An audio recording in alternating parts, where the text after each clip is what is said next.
wabarakatuh. Perkenalkan, nama saya Elva Safitri Ayub. Saya dari jurusan Alih Jenjang S1 Farmasi dari Universitas Megarizky Makassar. Kali ini saya akan membahas materi tentang hospital farmasi dan servis profesional untuk memenuhi tugas mata kuliah wawasan ilmu farmasi. Pelayanan kefarmasian diselenggarakan di rumah sakit yang harus menjamin ketersediaan obat dan alat kesehatan yang bermutu dan bermanfaat, aman, dan terjangkau untuk memenuhi kebutuhan pasien.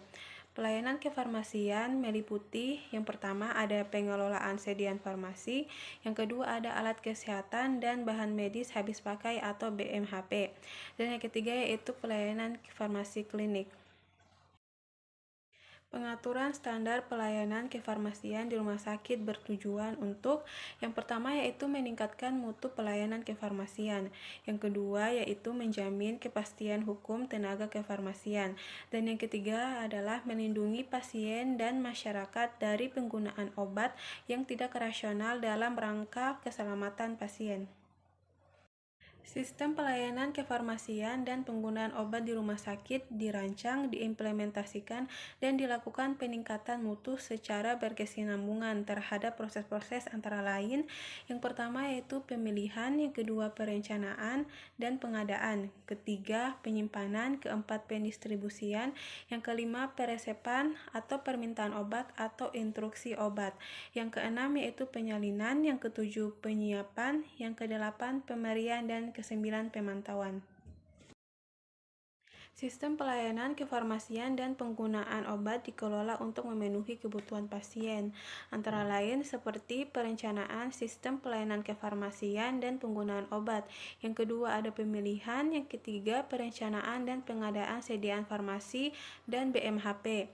Yang keempat ada penyimpanan, yang kelima ada pendistribusian, yang keenam peresepan atau permintaan obat, dan juga instruksi pengobatan. Yang ketujuh ada penyiapan, dan yang kedelapan ada pemberian pemantauan terapi obat.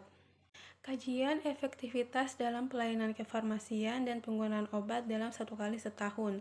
Rumah sakit harus menyediakan sumber informasi yang dibutuhkan oleh staf yang terlibat dalam pelayanan kefarmasian dan penggunaan obat, misalnya informasi tentang dosis, interaksi obat, efek samping obat, stabilitas dan kompatibilitas, dan bentuk cetak.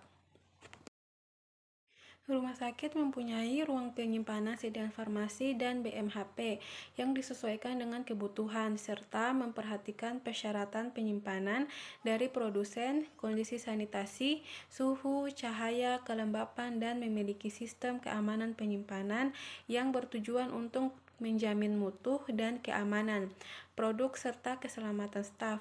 Beberapa sediaan farmasi harus disimpan dengan khusus, yaitu seperti bahan berbahaya dan beracun, narkotika, elektrolit konsentrat, dan juga obat emergensi. Sediaan farmasi memiliki risiko khusus yang memerlukan ketentuan sendiri dalam penyimpanan, pelabelan, dan pengawasan penggunaannya, yaitu seperti produk nutrisi parenteral dikelola sesuai stabilitas produk. Selanjutnya itu obat atau bahan radioaktif dikelola sesuai sifat dan bahan radioaktif.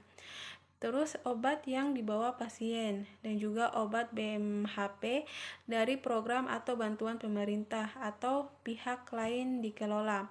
Selanjutnya itu obat yang digunakan untuk penelitian yang dikelola. Rumah sakit menetapkan dan menerapkan regulasi peresepan obat BMHP, instruksi pengobatan. Jenis kesalahan peresepan antara lain, yang pertama ada resep yang tidak lengkap, yang kedua ketidaktepatan obat, yang ketiga dosis, yang keempat rute, dan yang kelima frekuensi pemberian. Untuk menghindari keragaman dan mencegah kesalahan obat dampak pada keselamatan pasien, maka rumah sakit menetapkan persyaratan bahwa semua resep atau permintaan obat atau instruksi pengobatan harus mencantumkan seperti identitas pasien, nama obat, dosis, frekuensi pemberian, rute pemberian, dan juga nama dan tanda tangan dokter. Sekian dari pemaparan materi yang saya bawakan, kurang lebih dan kurangnya mohon dimaafkan. Wabillahi taufiq walhidayah. Wassalamualaikum warahmatullahi wabarakatuh.